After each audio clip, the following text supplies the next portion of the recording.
And now, it's time for another Dice Tower review with Tom Vasel. Ooh, the dreams. Morpheus. This is the dream-making game.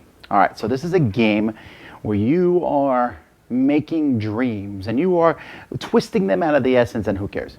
Okay, right? Okay, because this is a game that's about making dreams. But in reality, I'm really not sure about the theme. It's basically just collecting resources to fulfill things.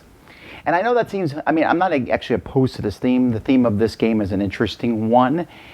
But after a while, you're like, essence and all these weird terms, and they just go away, and you're trying to collect things to accomplish other things to get points. It doesn't mean it's a bad game. In fact, I'll spoil this a bit by saying that it's a good game. Let's see how it plays.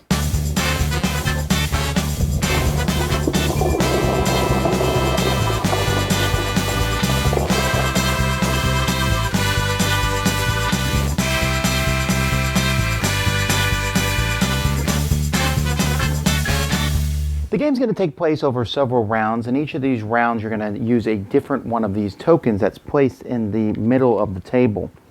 And there's going to be this is going to be going around. Each time a player's turn, they're going to move it to the next spot. They'll take their turn and go on until we get back to the starting tile. Now, players are going to be attempting to complete dreams. Each player is going to start with one, and there's three types of dreams. There are visions that are blue, there are nightmares that are black, and there are fantasy dreams, which are pink, and each one's going to need a certain number of types of essence. So you see this one needs 4 blue essence, 3 pink, and 4 black. But it's not always, for example, this one needs 3 pink and 1 blue. At the end of the game, these essence are going to be worth points. Players are also going to be trying to collect feathers over the course of the game. Feathers are going to be worth 2 points for every matching symbol. So right now, if I've finished this dream, this is going to be worth 2 points at the end of the game. But if I finish both these dreams, this is going to be worth 4 points. And if I finished all 3 of these dreams, this will be worth 6 points at the end of the game. So if I had 2 of these, I would have 12 points. So feathers can be a lot of points. And so players are trying to get essence. There's 4 different types of essence. The yellow type is basically just a wild. So on a player's turn, the first thing they're going to do is they'll move the token clockwise.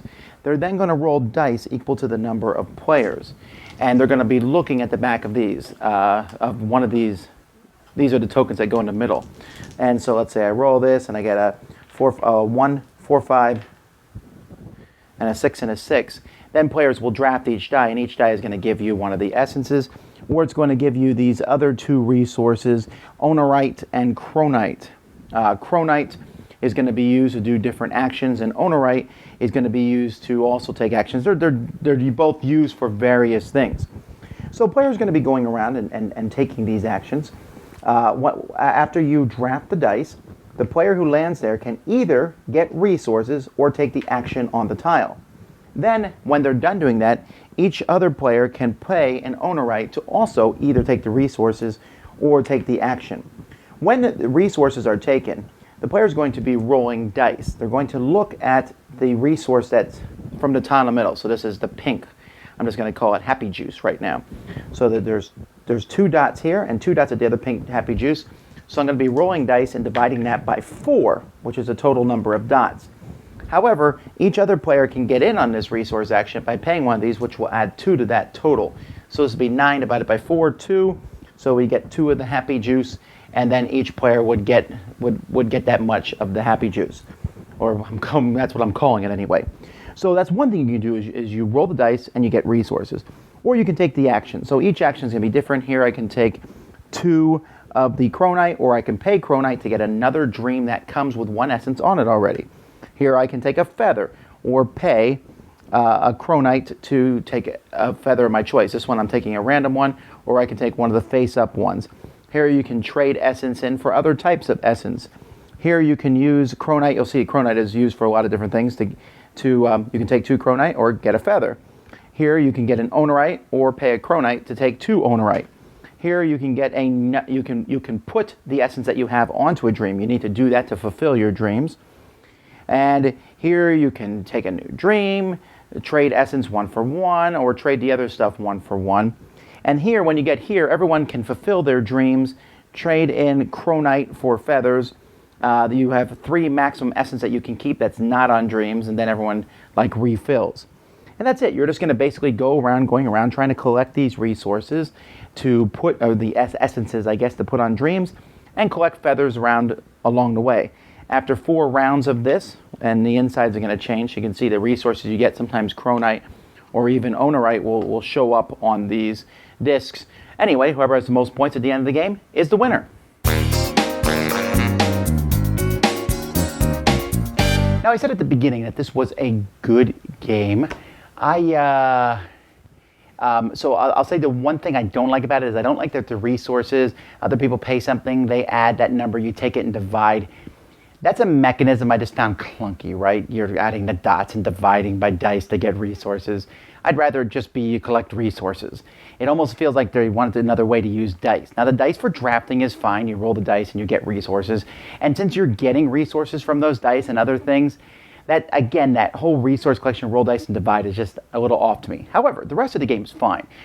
Since you're going to rearrange these tiles, each turn these tiles are going to go in randomly around the circle, and they're going to be pointing at different things. And then as you move around, you decide to collect resources or to take the action on here. And I like the idea of taking the action and having a token, and you can spend that token to take another action, to take the action that the person took. And so you only have so many of those tokens.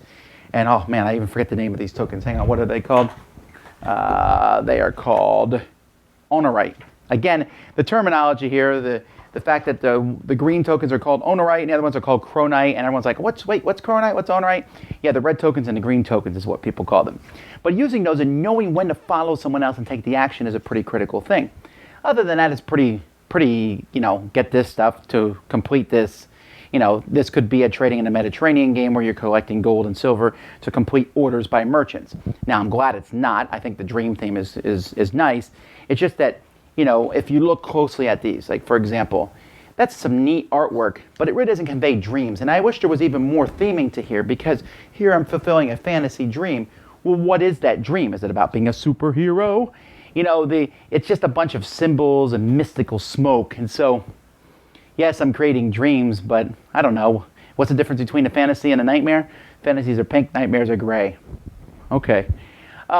Now, when you're playing this game, the feathers are so critical, all right? When you play this, realize that if you get a couple feathers that show up on several dreams, those feathers can be extremely potent, and then get another feather, you can score a lot of points that way, way more than the dreams are.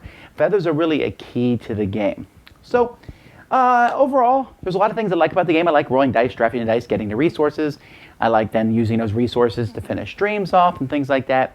But overall, the whole thing is a pleasant experience. The dream theme is a nice idea, not fully realized, but I do really like the, when do I spend these tokens to take an action? Oh, I'll take that one. But then I won't have any more of those tokens left to take other actions after other people.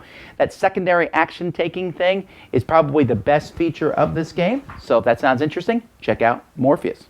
Dice Tower Judgment, approved. Thanks so much for watching the Dice Tower videos. Find more great videos and reviews, as well as our top-rated audio podcast at Dicetower.com. You can also find other great shows at Dicetowernetwork.com. I'm Eric Summerer, and you've been watching The Dice Tower. The Dice Tower is sponsored by Cool Stuff Inc., where you can find great games for great prices. Cool stuff in stock. Check them out at CoolStuffInc.com. Shut the door.